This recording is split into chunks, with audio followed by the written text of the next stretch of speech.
Kailangan kong aminin, nag-e-enjoy ako sa Monsterverse nitong nakaraang dekada at higit pa.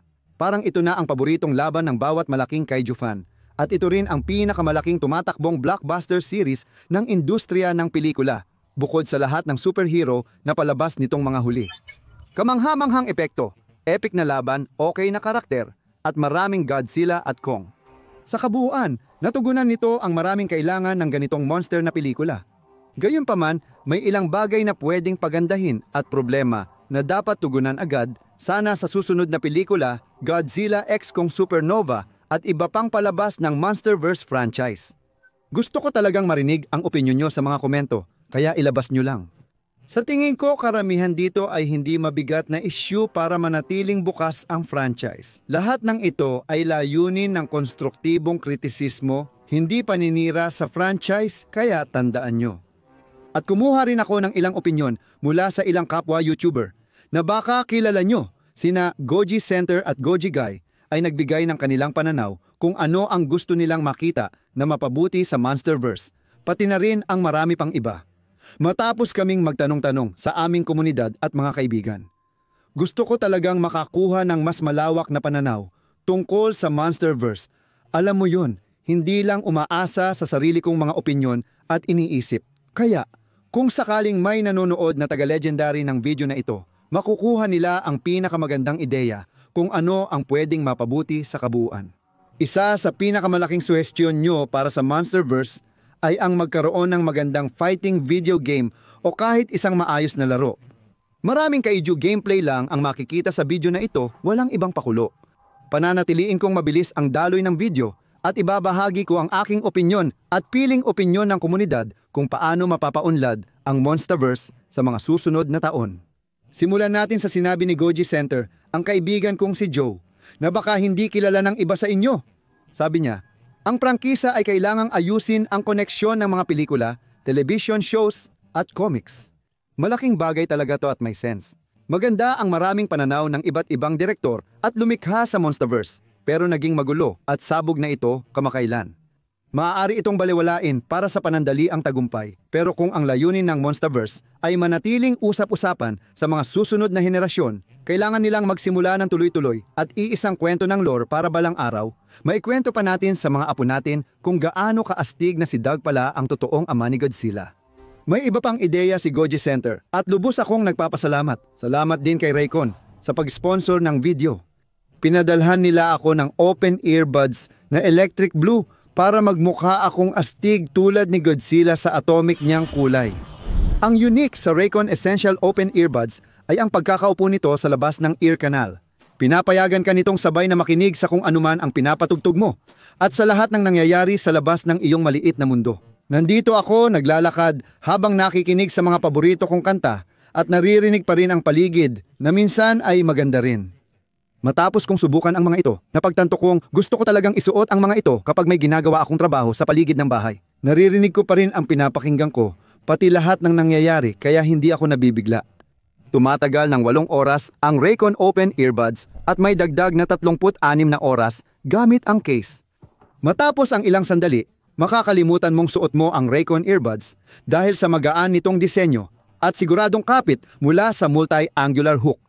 Katulad ng malalaking audio brands dyan, kaya rin nitong kumonekta sa maraming devices at madaling magpalipat-lipat sa mga ito. Parang si Godzilla lang na kayang durugin ang isang gusali. Mas mura ito kaysa ibang brands, kaya makakatipid ka pero dekalidad pa rin ang earbuds. Pwede ka nang sumali sa 3 milyong sumusuporta na rito. Kung di mo gusto, may 30 araw kang pwedeng isauli at mabawi pera mo. Sabi ko nga, astig sila kung gusto mong magtrabaho pero ayaw mong maputol sa labas. Kaya kung yan ang hinahanap mo, subukan mo itong mga earbud na ito. I-click ang link sa description o bisitahin ang buyraycon.com Dangerville Open para sa 20% diskwento. Bisitahin ang buyraycon.com/Dangerville para makakuha ng murang earbuds at matulungan ang channel. Salamat sa pakikinig at kay Raycon. Balik na tayo sa video. Sinabi sa akin ni Joe ng Goji Center na mas makakatulong sa franchise kung bibigyang halaga ang kalidad sa lahat ng aspeto kaysa pagmamadali ng pelikula o dami ng halimaw. Dapat itong i-apply sa pagsusulat, musika, at mga halimaw. Gusto niya ring mag-focus sa mga titan. Kahit kakaunti lang, basta't mas mahalaga sila kaysa sa mga lumabas kamakailan sa serye. Nang nakausap ko si Goji Guy, sinabi niyang nakakalito ang lore ngayon at malaking tulong kung mapapaganda ito para sa franchise. Bata pa siya, kaya halata ang kagustuhan niyang maliwanag ang kinabukasan ng franchise. Kahit mas matanda ako sa kanya, sang-ayon ako. Talakayin natin ang mga nilalang at titan ng Monsterverse. Hindi maitatanggi, matagumpay ang bahaging ito. Maraming astig na halimaw ang ipinakilala nitong mga nakaraang taon. Pero hindi pa nagpapakilala ang seryeng ito ng halimaw na hindi Godzilla o Kong sa serye. Maaaring ito ay dahil binago ang pamagat sa Godzilla x Kong para mag-focus lang sa dalawang ikon at iwanan ang pinagmulan ng Monsterverse. Isa sa mga inaabangan noon sa Monsterverse ay kung anong mga bagong sikat na halimaw ang maaaring idagdag balang araw. Ang pagdagdag ng sikat na halimaw gaya ni Gamera o World Serpent mula Norse mythology o bagong ikon ay tiyak na makakaakit ng bagong tagahanga sa serye. Gets ko na gusto ng iba na bumalik ang mga klasikong Toho monsters tulad ni Space Godzilla, pero siguro mas okay para sa serye kung magpakilala tayo ng bago at hindi puro Godzilla at Kong para mas authentic ulit ang Monsterverse. Nagulat ako sa bagong opinyon ni Goji Guy. Akala ko gusto niya ng mas maraming halimaw, pero sabi niya dapat magaganda ang mga karakter na tao sa susunod na pelikula. Hindi nila kailangang laging nasa screen, pero dapat mahusay ang pagganap nila kapag lumalabas. Sabi niya, kung nagawa ito ng -1, kaya rin ito ng Supernova at ng anumang susunod na produksyon ng Monsterverse. Noong nag-usap kami ni Alistair tungkol sa pagpapabuti ng Monsterverse, naisip namin ang magandang ideya para sa human na karakter. Pareho naming iniisip na kung isasali talaga ang mga human na karakter sa aksyon at hindi lang sila tagamasid mula sa ligtas na distansya, mas lalakas at magiging mas exciting ang buong vibe ng franchise. Hindi talaga nagmukhang totoong disaster franchise ang Monsterverse kasi dapat ganoon ang Kaiju Invasion. Simula King of the Monsters, halos lahat ng human na karakter ay ahente ng Monarch o may koneksyon kay Godzilla, Kong, at sa mga pangyayari. Mas okay siguro kung ordinaryong tao na lang, hindi mga chosen one, ang ipakita para mas relatable at intense sa mga manonood. Sa pinakamababa, kung susundan natin ang isang grupo ng mga espesyalista na talagang nagiging invested. Tulad ng sa 1998 Godzilla Animated Series at ang mga karakter nito, makakatulong ito ng malaki para sa paglago ng franchise sa hinaharap. At sa mga human na karakter na ito, bigyan sila ng uri ng samahan o camaraderie kay Godzilla. Sinubukan nila ito sa karakter ni Madison Russell at pamilya niya, pero mas magiging epektibo kung grupo ng matatanda mula iba't ibang pinagmulan na nagkakaisa at sumusuporta kay Godzilla, gaya sa cartoon. Maganda rin kung ang ilan sa mga karakter na ito ay talagang mailalagay sa panganib. Matagal na mula nang makaramdam ako ng tensyon sa mga tao sa serye. At kapag namamatay sila, ginagawa pa nilang biro kaya medyo kakaiba yon. Hindi talaga nito natutulungan na maging mas intense ang pelikula.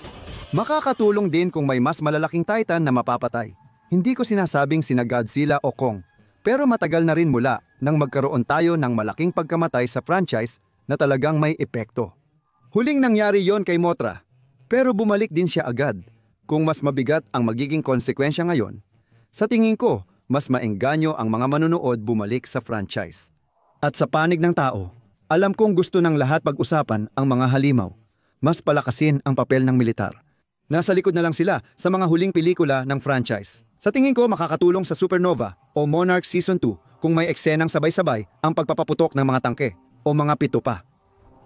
Habang nandyan na rin tayo, magdagdag ng mga nilalang na parang pambala o fraksyon na pwedeng labanan ng militar. Hindi mo masasabing hindi makikinabang ang Supernova o Monarch Season 2 kung magkakaroon ng mga laban na di lang puro Titan. Sa puntong ito, kakaiba ng isama ang tao sa labanan. Kaya rin siguro mas maganda ang pagtanggap sa -1 kumpara sa bagong Monsterverse films. Mas di nakakainip ang eksena ng tao kapag kasali sila sa aksyon.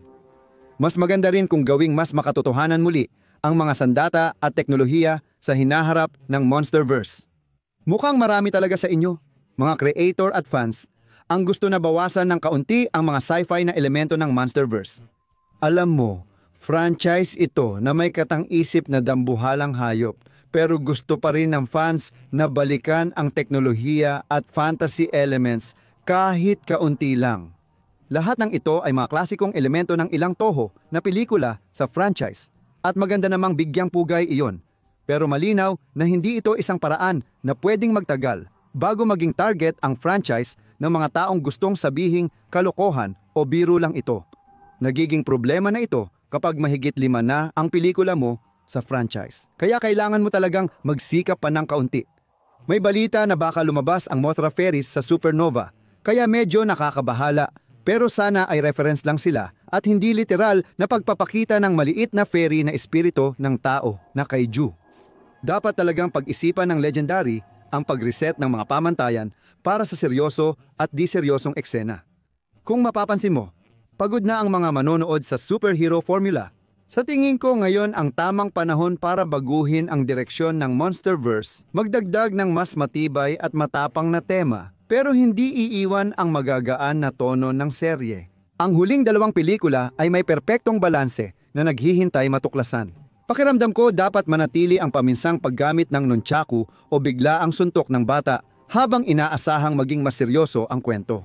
Alam ko ring hindi naman talaga binigyan ng pansin ng mga lumang pelikula ang malalaking epekto at seryosong issue na mangyayari pagkatapos ng malalaking laban ng kaiju. Ngunit sa seryeng nagsimula gamit ang takot at kawalang pag-asa bilang tampok.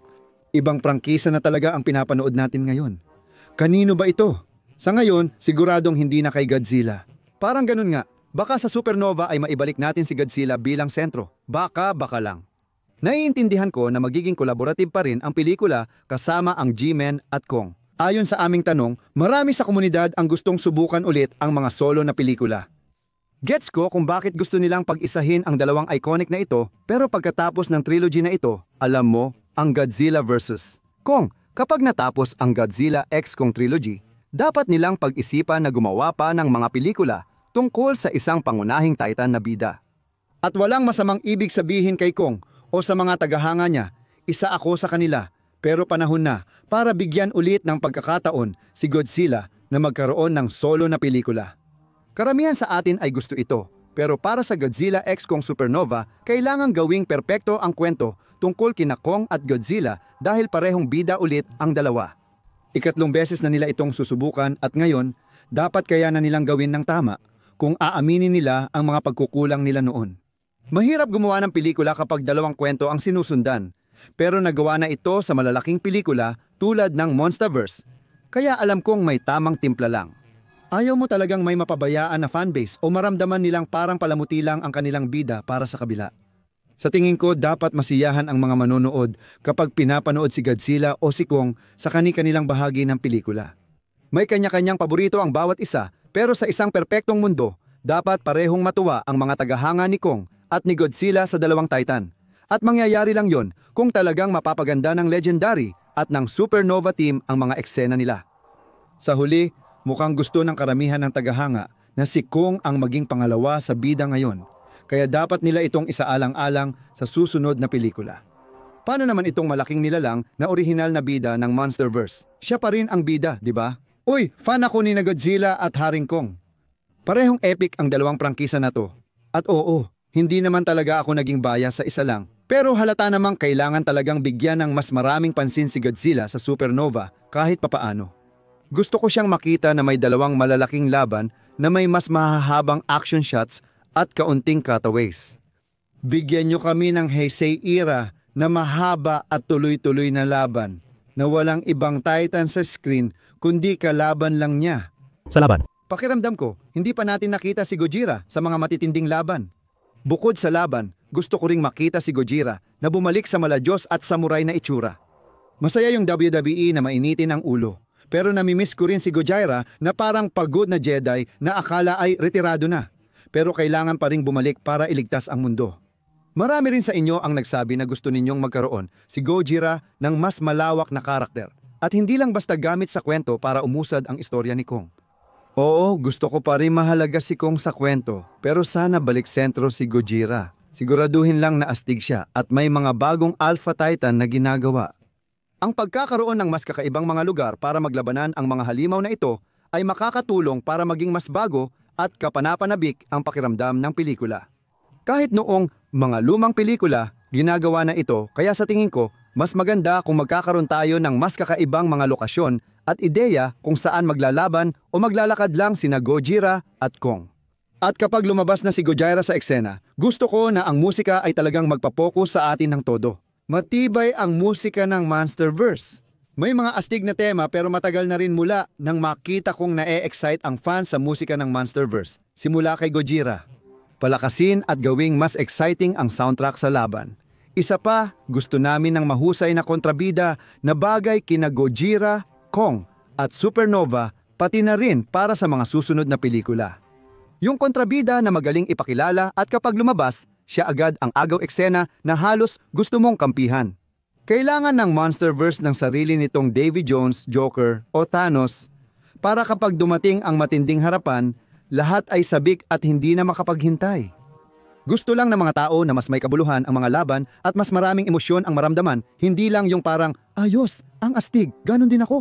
Basta't marami tayong makuhang mga astig. Nasandali sa mga laban na, to sa tingin ko, yun ang direksyong dapat tahakin ng franchise na to pagdating sa mga kontrabida nila sa hinaharap. Malapit na sina Scar King at Ghidorah, pero para sa akin, kulang pa rin ang mga kwento nila para maging tunay na makapangyarihang kontrabida. Si Ghidorah naman ay tiyak na maalala magpakailanman. Sana sa Monsterverse, mas pinalalim pa nila ang mga kontrabida bago agad ipakilala at patayin. Pakiramdam ko makakatulong pa ito sa prangkisa. Narito ang mga bagay na sa tingin ko dapat pagtuunan ng Monsterverse at Godzilla x Kong Supernova para magpatuloy ang serya ng maayos. Pero syempre, marami pang ibang ideya dyan na hindi ko na naisama lahat sa video na ito.